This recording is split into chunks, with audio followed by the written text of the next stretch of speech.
All right, let's set the scene. It's early December 2025. You've got the peak travel season in India. Weddings, holidays, you name it, everyone is flying. And then, practically overnight, the country's biggest airline, the one that flies almost 2 out of every 3 people in the country, just stops. This isn't about a bit of bad weather. This is the story of how a single airlines crisis brought an entire nation's travel network to its knees.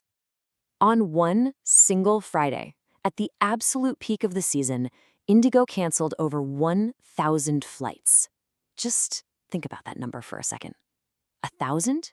For an airline that runs about 2,300 flights a day, that's nearly half of their entire operation wiped out.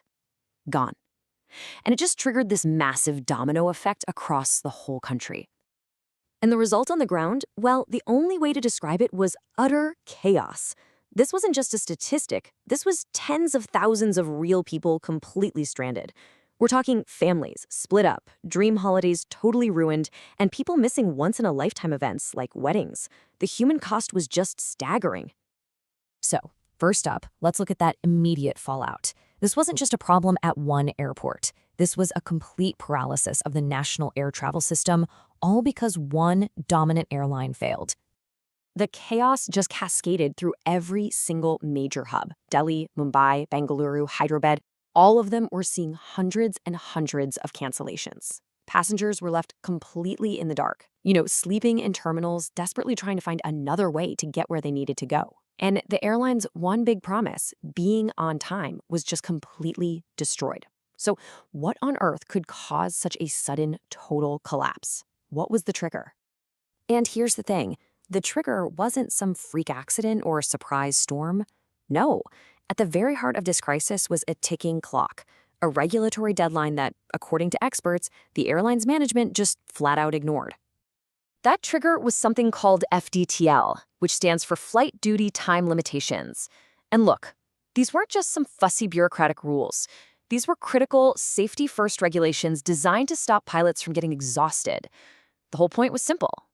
Give pilots and crew more rest, get India up to global safety standards, and, make flying safer for every single one of us. The timeline here is absolutely crucial. India's aviation regulator, the DGCA, put these new rules out way back in May of 2024.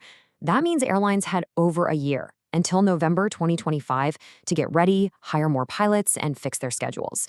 And other airlines, Air India, Akasa, they managed to do it. IndiGo didn't. And the moment that deadline hit, its entire network just imploded. So you have to ask, was this just a simple oversight, a mistake? Well, if you ask aviation experts, the answer is a hard no. They're calling it a management failure, a conscious choice, a calculated risk that went completely, spectacularly wrong. Aviation expert Subhash Goyal really nails the issue. He points out that while IndiGo was ignoring this compliance deadline, they were actually doing the exact opposite of preparing. They were aggressively expanding, adding more and more routes, both at home and internationally, all without hiring the extra pilots and crew needed to fly them. And this is the central paradox of this whole crazy story. At the very same time its domestic operations were about to collapse because they didn't have enough staff, the airline was charging ahead with these massive long-term growth plans, ordering huge jets for international flights, launching new operations. It's like management had their eyes so fixed on the distant horizon, they didn't see the giant cliff right in front of them. So why on earth would they take such a huge risk? Well, a big part of the answer is right here. Just look at that market share. At 63%, IndiGo isn't just a big player. For a huge chunk of India, it is the market. And that kind of dominance might have created a sense of, hubris, a feeling that they were just too important to be forced to follow the rules. And the cost of that hubris? Wow. Their on-time performance, the one metric they built their entire brand on, collapsed to a disastrous 8.5%, a near total failure to deliver on their most basic promise to every single customer. But here's where the story takes a really surprising twist. You would think a crisis of this scale would be financially devastating, right? But the reality, it's a lot more complicated. There's this incredible disconnect between the massive pain felt by the public and the actual financial hit to the company. So at first, the market reacted exactly how you'd expect. Pure panic. In just the first few days of the crisis, a jaw-dropping 25,000 crore rupees was just wiped off the company's value. Investors were spooked as the headlines were filled with nothing but chaos and cancellations. And the stock price showed that panic, tumbling almost 6% in just 2 trading sessions. From the outside, it absolutely looked like the airline was about to face a serious financial reckoning for its failures.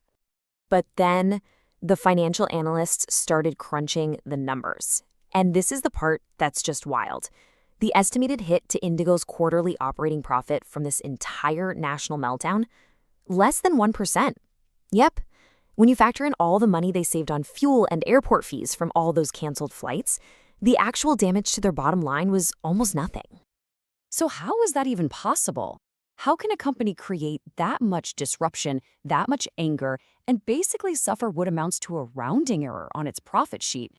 The answer tells you something really profound about how India's aviation market is structured. The answer really comes down to 2 words: market power. IndiGo's massive size created a situation where it was, for all intents and purposes, too big to be allowed to fail.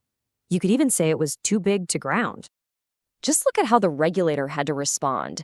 On one hand, the DGCA came down on the CEO with a show cause notice, rightly holding management's feet to the fire for the mess. But then, in the very next breath, they had to grant IndiGo temporary exemptions from the FDTL rules, the exact same rules the airline had just broken. And that is the regulatory paradox at the heart of this. The DGCA was totally stuck. To get the country flying again, they had no choice but to help the very airline that caused the crisis get back in the air. Restoring 63% of the nation's flight capacity had to become more important than immediately enforcing critical safety rules. So, what's the big takeaway here? It's that IndiGo's incredible market dominance acts like a powerful shield.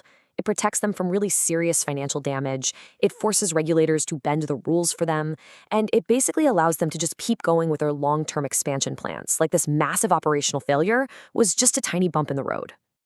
Which leaves us with one final, really provocative question to chew on. When a single airline controls so much of the sky that its failure can paralyze a nation, and its recovery requires bending the very rules it broke, who is truly in control? The airline or the regulator? What do you think? We really want to know, so let us know in the comments. We read all of your feedback. And if you found this explainer useful, please don't forget to hit that like, share, and subscribe button. It really helps us make more deep dives into the stories that matter. Thanks for watching.